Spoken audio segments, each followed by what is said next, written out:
In a previous video, I showed you how to make a snowflake applique and then machine applique it to the background fabric. I thought it might be a good idea to show you the procedure for doing it with a fusible. So if you want to refer back to the first video or one of my patterns online, you can see how I made the snowflake. I cut this out of freezer paper, and the freezer paper is going to adhere itself to my fabric that's going to become the applique. So this method is better for more complex designs, most of which are what my patterns are. They're very intricate, and to sew around all of this would be very difficult. So that's why I'm going to do this one with a fusible. So the first thing to do is unfold your snowflake, shiny side down on the, the freezer paper has a shiny side. Freezer paper like you buy at the grocery store. Anyway, it has a shiny side and a dull side. The shiny side is the side that becomes sticky when you press it. So, using your iron, we press the snowflake to the fabric. Now, be a little careful that there's a lot of points on this that could potentially fold over with the iron, so just be sure you get it nice and flat. And now the other thing is, if you want to make several of these, usually if you're really careful when you take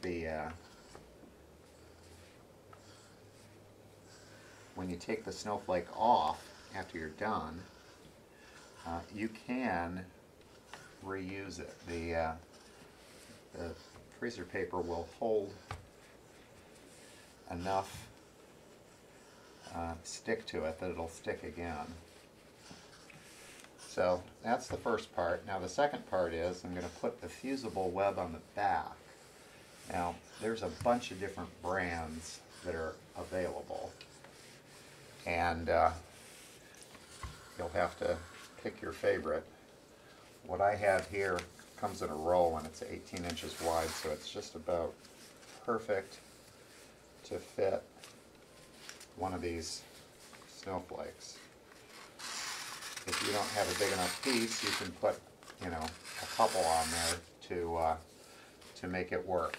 Now in this one, there's a paper side and a fusible side. Fusible side goes down, the whole thing goes over.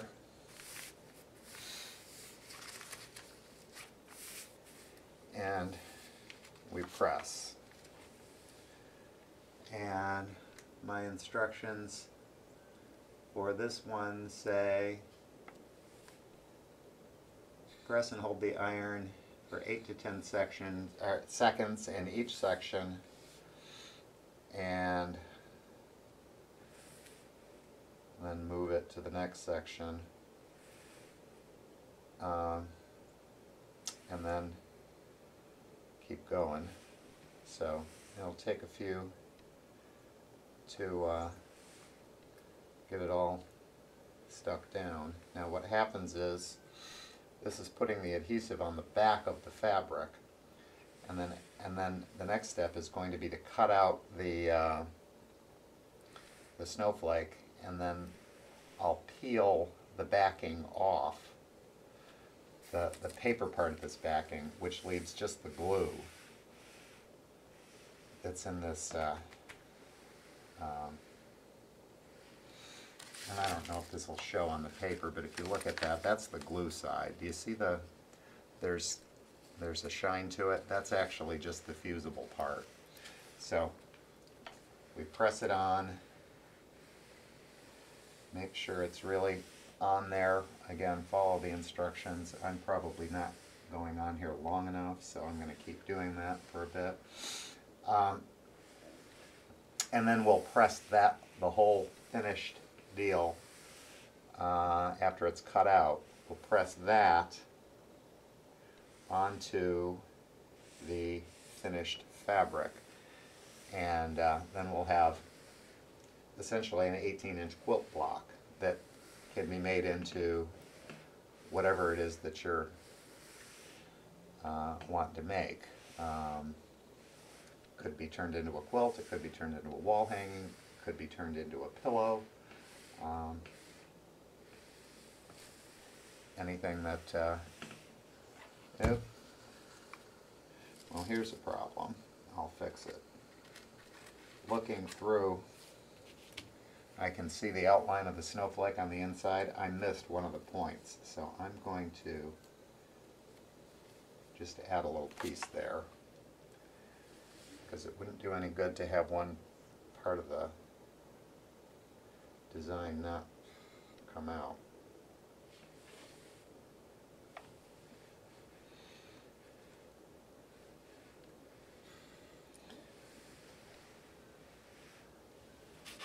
So I think we're fused down. Now I should let this cool a little bit, because it'll make sure that the adhesive is really stuck on. But just to give you an idea what I'm going to do now, I'm going to now cut this out right up to the edge of that ironed on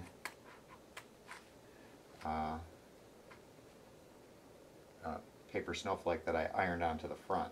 Now, I don't have to do it this way. I could mark this with a pencil or something, trace the whole thing, and then peel the paper off and then cut it out.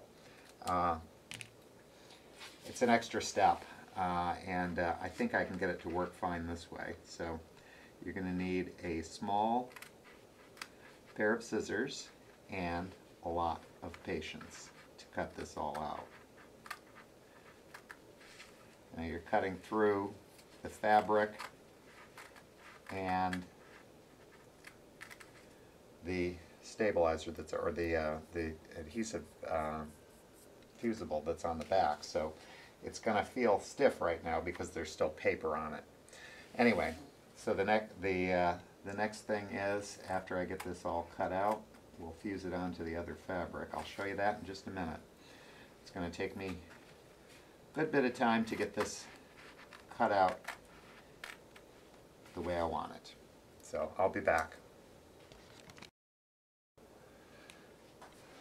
When you're cutting this out, again, we've got the fusible was on the back. I've got the snowflake pressed onto the cutout pressed onto the front. Now I'm cutting it out, and I've got all the edges trimmed out. But in the middle, when you've got lots of little teeny pieces, you may find, or I find, that a X-Acto knife is your easiest way to get these little bits out. It's kind of difficult to get in here with a pair of scissors. Now, if you've got a really sharp, very pointy pair of scissors, that'll work fine. But I find the X-Acto knife method is easier for me. I get nicer, cleaner edges, and of course, if you're going to do that, be sure that you're working over a cutting mat, and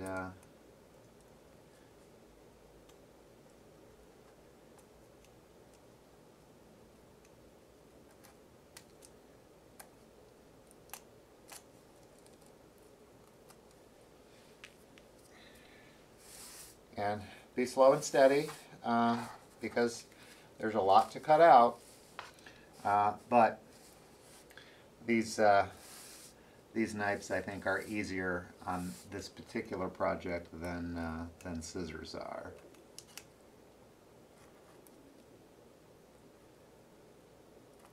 And you can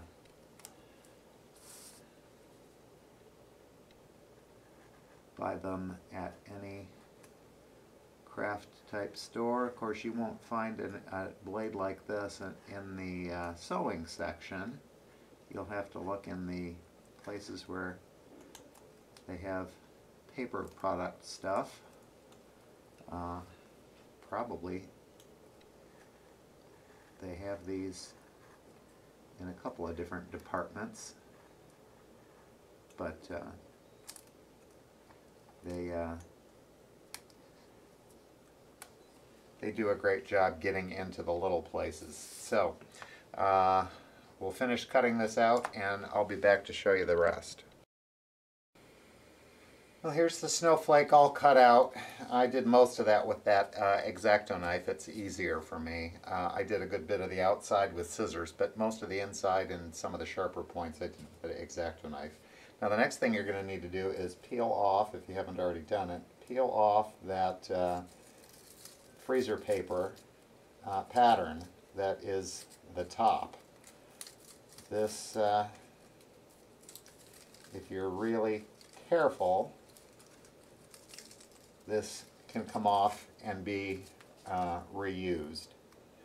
And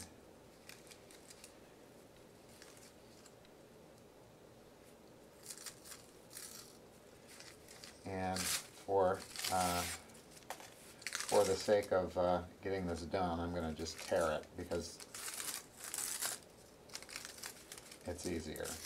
But honest, it could easily be reused if you're very careful when you take it off. I've reused them 2 or 3 times and they usually iron back on just fine. So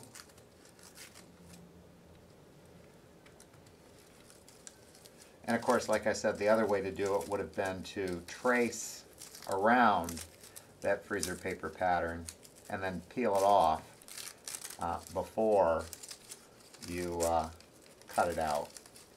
And of course that would have made it easier to peel off also. But this will be fine. Yep.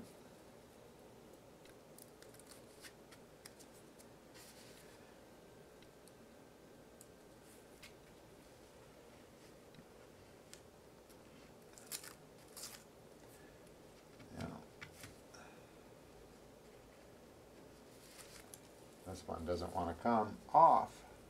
There we go.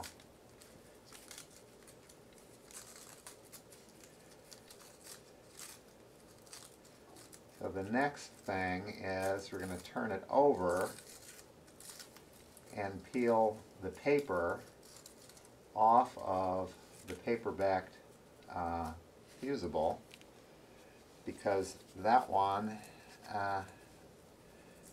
that's what's holding the protecting the glue side of the applique.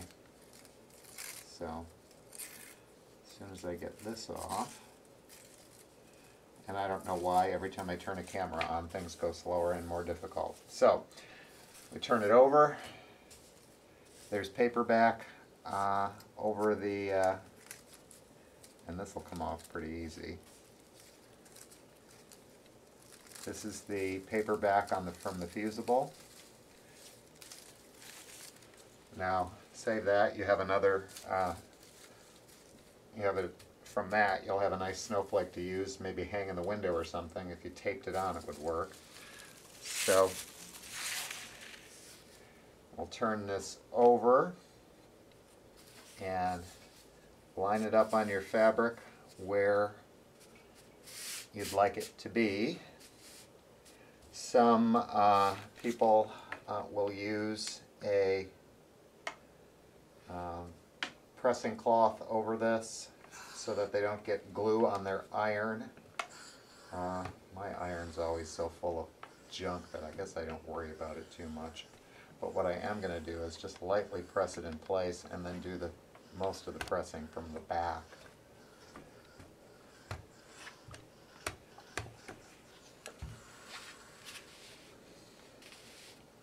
So now I'm going to give it a good press on the back. And this way I don't have to worry so much about the fusible glue getting stuck on my iron. And the instructions for this one say to just to put this on low setting, and I had mine too high. So it's a low heat setting, and 8 seconds, and move it. So you want to make sure that you get it good and fused all over the whole thing, and I'll go back and do that again to make sure. But there's the finished, and of course this will not be as secure and solid while it's warm, so don't go trying to pick the edges off. But once it cools, it's good to go, and that makes a really neat quilt block or pillow front, or any number of different things. And again, I have a bunch of patterns for smaller ones, bigger ones, more intricate than this even, but you do it that way when there's this many points and this much intricacy. I think that this is the best way to do it with a fusible. Now when I quilt this, I will probably do a bunch of outlining all over the outside edge. But I am not going to try and get into every little bit. The other way to do it is to just do an overall quilting all over it, and that way you're really good, sure that it's really good and solid, secured down. But there's the fusible method of making a cutout paper snowflake into a quilt block. Happy quilting.